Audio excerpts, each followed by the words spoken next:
Você já ouviu falar da maior tragédia rodoviária do Amazonas? Ainda não? Então fica comigo que depois da vinheta eu vou te contar por que que essa história ela é tão assustadora assim.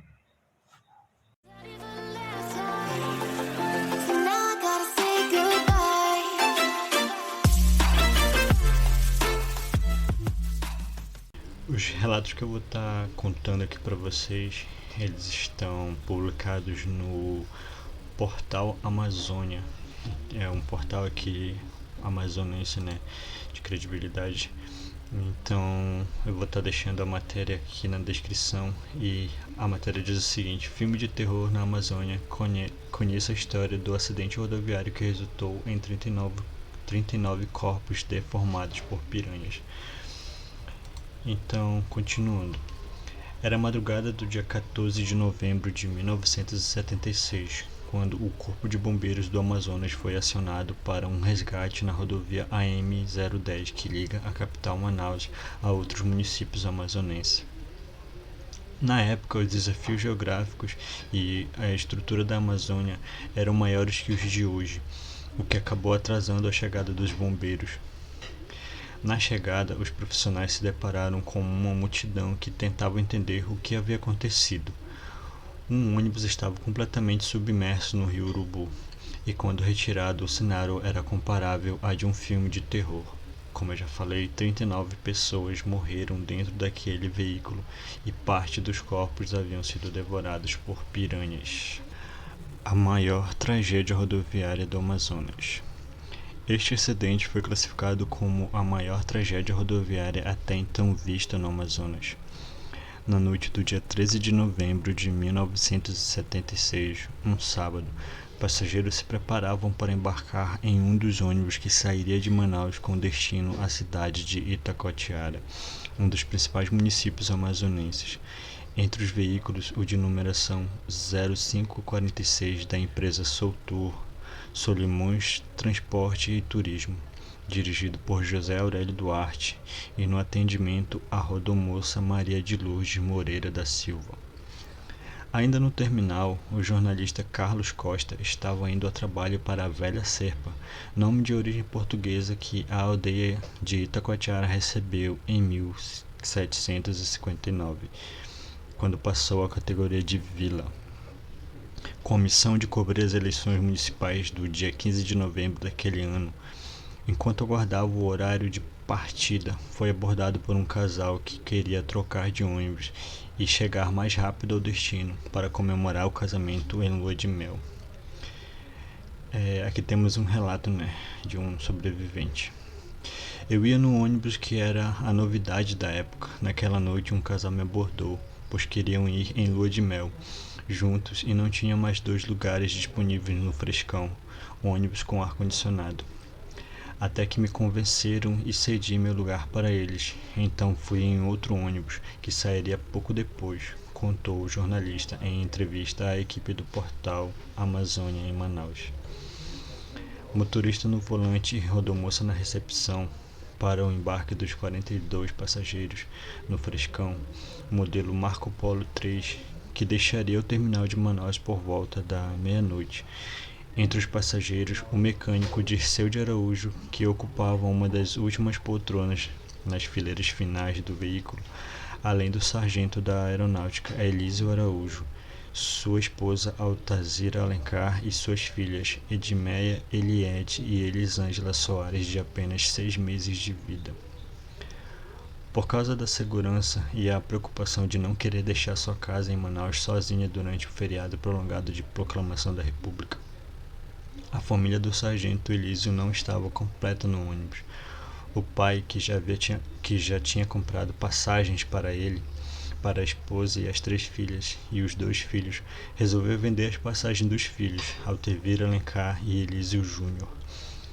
Toda a minha família ia para Itacoatiara, mas de última hora, papai nos perguntou se ficávamos tomando conta da casa.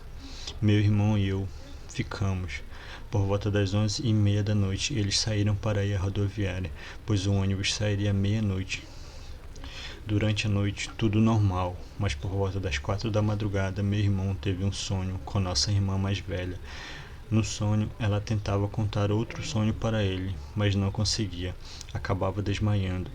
E desde essa hora não conseguimos mais dormir, pois ele me acordou, pois tinha ficado muito impressionado com o sonho. Conta emocionado o radialista Elísio Júnior em entrevista à equipe do portal Amazônia. Ao longo da estrada escura, apenas iluminado pela lua, ar-condicionado funcionando, muitos passageiros dormindo e o frescão se afastando cada vez mais de Manaus. Depois de horas de viagem, o destino ia ficando mais próximo. Já por volta das 4:30 da madrugada de domingo, 14, ao se aproximar do rio Urubu, à altura da comunidade São José, restavam apenas a travessia da última balsa e poucos quilômetros para o destino final. A terra da pedra pintada, que vem do escrito indígena Ita, pedra, e Coatiara, gravado, pintado, escrito, dá a origem ao nome da cidade de Itacoatiara. Era o quinto carro do dia e a balsa estava no meio do rio. Quando eu cheguei a uns 100 metros da guarita de onde controlavam a balsa, limite para eu parar o ônibus, eles, os balseiros, jogaram luz com uma lanterna para que eu me aproximasse da beira do rio para embarcar na balsa. Fui reduzindo a velocidade do veículo e quando eu procurei o freio, cadê o freio? Depois da plataforma onde a balsa encostava, tinha 15 a 20 metros de profundidade e eu não sabia. Aí o ônibus entrou no rio, depois foi afundando. Conta o motorista José Aurélio em entrevista exclusiva à equipe do portal Amazônia, 41 anos depois do acidente. Começava ali a maior tragédia rodoviária da história do Amazonas e uma das maiores do Brasil em números de vítimas. O mecânico Dirceu relembra o momento emocionado por ali não ter chegado sua hora de partir, pois desde o terminal em Manaus queria ter trocado de ônibus com os conhecidos motoristas, mas ninguém quis fazer a troca. Ninguém quis trocar de ônibus comigo. Eu cheguei, peguei a poltrona 42 e vim embora. Vim embora de Manaus. A gente parou para merendar em Rio Preto da Eva, que é um outro município aqui do Amazonas, e depois em Lindóia. E lembro que tinha um cara que estava do meu lado, mas do lado do vidro. Do outro lado estava o sargento com a família dele, e viemos embora. Quando chegou em Tucunaré, o ônibus já foi reduzindo a velocidade. Eu vi a placa de 1.500 km, de 1.500 metros, a de 500 metros, e eu me perguntei, será que acabou o rio, meu Deus? E, puf, ele relata, a balsa ia chegando e o ônibus desceu o rio. Conta um mecânico em entrevista à equipe do portal Amazônia quando esteve em sua casa na cidade de Itacoatiara. Dirceu vinha cochilando, mas acordou em tempo de perceber, olhando pela janela, as placas de proximidade do rio, e de repente se dar conta de que o ônibus havia entrado no rio. O mecânico saiu de sua poltrona e tentou uma saída para se salvar. Quando o ônibus, ia descendo na água, eu tentei ir para a porta da frente, e quando eu passei vi o Alex, outro passageiro, no lado de uma janelinha.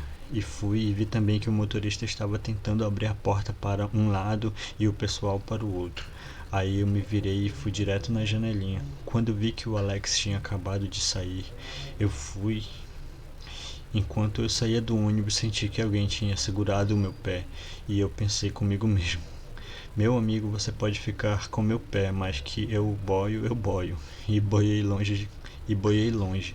Quando vi, tinha mais dois onde eu estava, conta o mecânico Dirceu, que boiou próximo a uma igreja na margem oposta ao local do acidente. Com o frescão já nas águas escuras do rio Urubu, o desespero tomou conta de todos que tentavam escapar do veículo, que também tinha as janelas travadas, e pelos poucos locais que poderiam sair, José Aurélio relembra como conseguiu sobreviver. Quando eu estava saindo do ônibus, senti a rodomoça agarrar em mim, boiando. Eu já tinha afundado 2 vezes e uma hora eu vi que ela, desesperada, disse assim: Zé Aurélio, pelo amor de Deus, não me deixa morrer. Não me deixa morrer não, pois tenho 3 filhos para criar. Eu fui ao encontro dela e fiz igual os salva-vidas do Rio de Janeiro. Dei uma porrada no queixo dela para ela desmaiar e ficar leve e eu poder ajudar ela. Mas não teve jeito, eu já estava cansado e de boca aberta. Me engasguei com água e me afoguei, conta o motorista.